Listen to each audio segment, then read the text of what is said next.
میں ہوں عالیہ، آپ دیکھ رہے ہیں بریکنگ بیریئرز. آپ سب کو اپنے پروگرام میں ویلکم کرتی ہوں. رشیا اور یوکرین کرائسس مزید بڑھتا چلا جا رہا ہے اور ہم جانتے ہیں کہ جیسے جیسے وقت گزرے گا یہ معاملہ شدید ہوتا چلا جائے گا اور بہت گمبھیر ہو جائے گا. ابھی تو شاید اس کو روکا جا سکے، آگے چل کر کیا ہوتا ہے. ایک تو یہ بات کہ آخر ایسا کیوں کیا گیا. پھر ایک اور بات جس پہ ہم بات کر بھی چکے ہیں کہ پاکستان کا اس وقت بہت اہم ایک معاملہ اس لیے اس کے ساتھ جڑا ہوا کیونکہ پرائم منسٹر جو کہ اب واپس آ چکے ہیں وہ رشیا گئے اور وہاں پر انہوں نے ملاقات کی. کہا گیا کہ 1 گھنٹے کی جو ملاقات تھی وہ 3 گھنٹے پہ چلی گئی اور اس میں ابھی تک جو چیزیں سامنے آئی ہیں جن پہ گفتگو ہوئی ہے وہ ایک تو کشمیر کے مسئلے پر پرائم منسٹر ہر جگہ بات کرتے ہیں تو انہوں نے کشمیر کے مسئلے کو اس جگہ پر بھی اجاگر کیا. اس کے علاوہ اسلاموفوبیا پہ بھی وہ بات کرتے ہیں، یہاں پر بھی اسلاموفوبیا کی بات کی. اور پھر اس کے علاوہ گیس پائپ لائن، اپنے اقتصادی وہ ویزاز کا جو پرابلم ہے، ان کچھ ایشوز پر بات ہوئی ہے.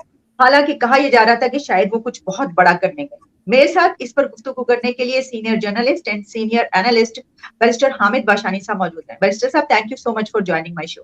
تھینک یو جی، آپ کا شکریہ. بیرسٹر صاحب، ایک تو یہ بات کہ جس طرح میں نے اپنے انٹروڈکشن کے آخر میں بات کہی کہ نظریہ آ رہا تھا کہ عمران خان کچھ بہت بڑا کرنے گئے، شاید وہ رکوا دیں گے والی جنگ، کچھ ایسا ہو جائے. تو آپ اس پہ بھی جواب ضرور دیجیے گا، لیکن میں اس سے پہلے یہ جاننا چاہتی ہوں آپ سے کہ جو یہ معاملہ ہے اس کی اگر ہم جڑ پہ پہنچے تو کیا معاملہ ہے. رشیا نے یہ سٹینڈ کیوں لیا؟ پریزیڈنٹ پوٹن نے وار ڈکلیئر کیوں کی یوکرین پر؟ دیکھیں جی، یہ تو بہت لمبا چوڑا ایک موضوع ہے، لیکن مختصر بہت ہی شارٹ الفاظ میں ہم اس طرح کو پیش کر سکتے ہیں کہ یہ جو یوکرین تھا یہ رشین ان فیلنگز کا رد عمل ہے جو وہ گزشتہ 20 سال سے محسوس کر رہے ہیں کہ ان کو دیوار سے لگایا جا رہا ہے اور ان کو بیٹرے کیا گیا ہے. اس بیٹریل کی کہانی جو ہے وہ 1991 کے ساتھ جڑتی ہے، جب گورباچوف کی قیادت میں سوویت یونین کا یہ جو نیو ارینجمنٹ کہا گیا تھا. لوگ کہتے ہیں سوویت یونین ٹوٹ گیا یا بکھر گیا ہے، جو بھی لفظ آپ اس کو کہہ لیں، میں اس کو نیو ارینجمنٹ کہتا ہوں چونکہ یہ والنٹریلی تھا. ان کی کان پٹی پہ کسی نے بندوق نہیں رکھی ہوئی تھی کہ آپ یہ جو ریاستیں ہیں ان کو آزاد کر دیں، جس میں قزاقستان ہے، یوکرین ہے، وغیرہ وغیرہ تھا. لیکن یہ کام انہوں نے کیا یہ تھا کہ وہ یہ سمجھ رہے تھے، کم از کم گورباچوف یہ سمجھ رہا تھا، اور گورباچوف جیسے لوگ صدیوں میں پیدا ہوتے ہیں، جو ویژنری لوگ ہوتے ہیں، آگے دیکھتے ہوتے ہیں، 100 سال آگے دیکھ رہے ہوتے ہیں. تو وہ کوئی ایک کامن جو ہے وہ secretary general of the communist party of Russia نہیں تھا جیسے پہلے گزرے ہیں اسٹالن ہے یا خروشیف یا وغیرہ وغیرہ. اس کی آگے ایک نظر تھی، لیکن اس کو یہ بتایا گیا، اور ویسٹ اس وقت چونکہ ہم بھی اس کو بہت کینلی مانیٹر کر رہے تھے، ویسٹ کے ہر جگہ پہ اس کو یہ بتایا جاتا تھا کہ اب ہم یہ جنگ ختم کر دیں گے، دشمنی ختم ہوگی اور دوستی کا ایک نیا باب شروع ہوگا ایسٹ اور ویسٹ کے درمیان، اور جس میں رشیا جو ہے will be an equal partner. لیکن جو ہی یہ کام شروع ہوا، یعنی انہوں نے ریٹریٹ کیا ایسٹ جرمنی سے، تو اس کے فوراً بعد ان کو دھوکہ دے دیا گیا. نیٹو کے بارے میں جو ان سے وعدہ کیا گیا تھا ایکسپینشن کا، اس پہ عمل نہیں ہوا، بلکہ انہوں نے مختلف ملکوں کو شامل کرنے کی ایک پوری مہم شروع کر دی، جتنے بھی ایسٹرن بلاک کے ملک تھے وغیرہ وغیرہ.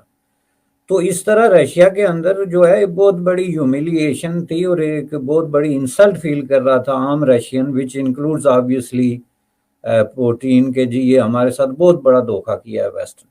ایک وجہ یہ تھی، اور ہمیں دیوار سے لگایا گیا ہے، اور یہ سلسلہ کہیں رک نہیں رہا، بلکہ یہ ہمیں ذلیل کرنے کے عمل میں اسی طریقے سے جو کولڈ وار پالیٹکس تھی سوویت ورسز امریکہ وہ چل رہی ہے، جو کہ یوکرین میں ہوا 2014 میں. جس طرح وہاں کے گورنمنٹ ٹاپل ڈاؤن ہوئی تو اس وقت رشین نے یہ کلیئرلی طے کر لیا کہ یہ اب ہم نے یا جو ہے اس کو ڈیفینڈ کرنا ہے یا بالکل ہی دیوار کے ساتھ لگ جانا ہے، اور یہ اب ماسکو تک پہنچ جائیں گے اس طریقے سے. چونکہ ان کے ارادوں میں کوئی تبدیلی نہیں آئی، انہوں نے فائنینسنگ کی باقول ان کے جو ان کی گورنمنٹ کو ٹاپل ڈاؤن کرنے کے لیے ان کو اسلحہ دیا، یہاں تک کہ جن کو اب نیو نازیز کہتے ہیں یورپ میں، ان کی بھی سپورٹ کے وہاں پہ جو ہے بلیمز ہیں کہ ان کو سپورٹ کی گئی اور ان کو فائنینس کیا گیا اگینسٹ رشین سپیکنگ پیپل.